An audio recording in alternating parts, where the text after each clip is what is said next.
When most people hear real estate investing, their mind immediately jumps to buying a house. But that's really just scratching the surface. The world of property investment is huge, and let's be honest, it can be kind of intimidating. So today, we're going to lay out a map, make sense of all the different paths you can take. Let's get right into it. Are you just tired of the stock market's roller coaster? Looking for an investment that feels a little more, well, solid? Something you can actually see, maybe even touch? Yeah, that's the moment a lot of investors start looking for something different than just numbers on a screen. And that's exactly where commercial real estate enters the picture. It's often seen as this dependable source of cash flow and a really smart way to diversify your portfolio. The idea here isn't about chasing those high-risk, rapid growth stocks. It's about creating steadier, more predictable streams of income. So here's our game plan. First, we're going to cover the big why. Then we'll dive into the two main roads you can go down, what we're calling the hands-on approach and the hands-off approach. And finally, we'll pull it all together to help you figure out what the right path might be for you. All right, let's jump in. Section 1. Why even think about real estate in the first place?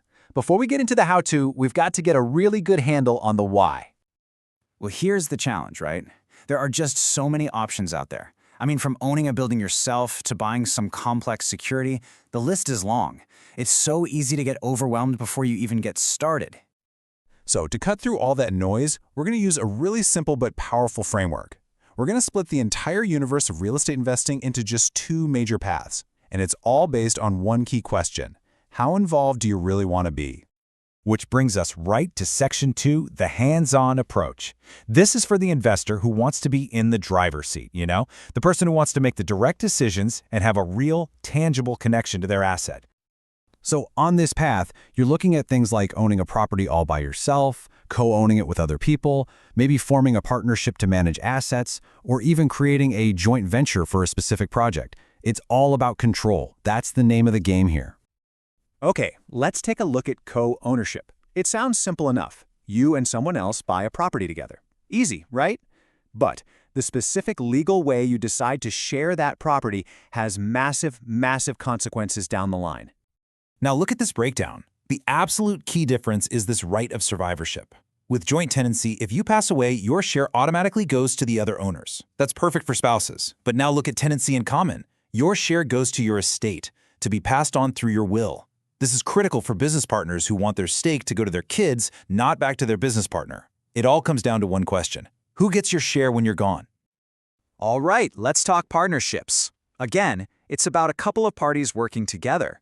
But the single most important word for any investor here is liability. How much risk are you personally willing to take on? And this table, it just makes the difference crystal clear. In a general partnership, your liability is unlimited. I mean, if the business goes south, creditors can come after your personal assets, your house, your car. It's a huge risk. But in a limited partnership, your risk is capped right at the amount you invested. You give up some control, sure, but you get a crucial layer of financial protection. Okay, now for the other side of our map. Section 3, the hands-off approach. This is for all of you who want the benefits of real estate, that nice cash flow, the diversification, but without the headaches of being a landlord. And the classic example here is a real estate investment trust, or a REIT. The analogy is just perfect. It's like a mutual fund, but instead of buying a basket of stocks, you're buying into a whole portfolio of properties. Office buildings, shopping malls, apartment complexes, the whole shebang, all managed by a professional team. So what's the big deal with REITs? Why are they so popular? Well, it all comes down to the tax structure. A REIT earns income from all its properties, but then, and this is the magic part, it's legally required to pay out most of that income, usually like 85 to 95% directly to investors like you. And because it does that, the REIT itself gets to avoid paying corporate income tax. It's like a pipeline, just flowing profits directly to you. But REITs have a cousin, the Real Estate Operating Company, or REOC. And this slide shows you the core philosophical difference. A REIT is designed to distribute cash flow. It's all about that passive income. Our REOC, on the other hand, is built for growth. It reinvests its earnings back into the business to buy and develop more properties, aiming for capital gains down the road. So do you want a check in the mail now, or do you want the value of your share to grow over time? Now, for even broader diversification and maximum flexibility, there's the ETF. A real estate ETF doesn't actually own any buildings directly. Instead, it holds a whole basket of real estate assets, usually a big mix of different REITs. And the best part? It trades just like a stock, so you can buy and sell it super easily all day long. Okay, now for something a little more complex, a commercial mortgage-backed security, or CMBS. With a CMBS, you aren't investing in the buildings themselves. You're investing in the loans on those buildings. So think of it this way. You're essentially buying the right to collect the mortgage payments from a whole bundle of commercial properties. You're the bank. Let's walk through how this works. First, a lender, like a big bank, makes a bunch of loans for dozens of office towers and shopping centers. Then, they take all those individual mortgages, bundle them into one giant pool, and then they sell the rights to the future payments from that pool to investors in the form of a bond. It's a clever way for lenders to get more capital and for investors to get access to a steady stream of debt payments. Okay, deep breath. We've covered the two main paths. Let's move to our final section. Section 4. What's the right path? It's time to put all these pieces together and figure out where you might fit on this map.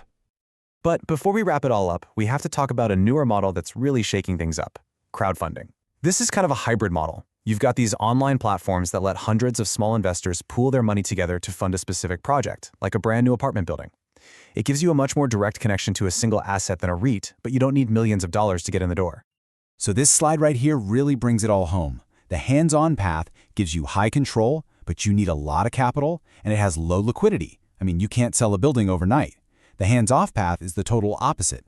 Very little control, but you need less capital to start and you have high liquidity. And those hybrid models, like crowdfunding, they land somewhere right in the middle. And that means it all comes down to a really fundamental question about your own investment philosophy. What's more important to you?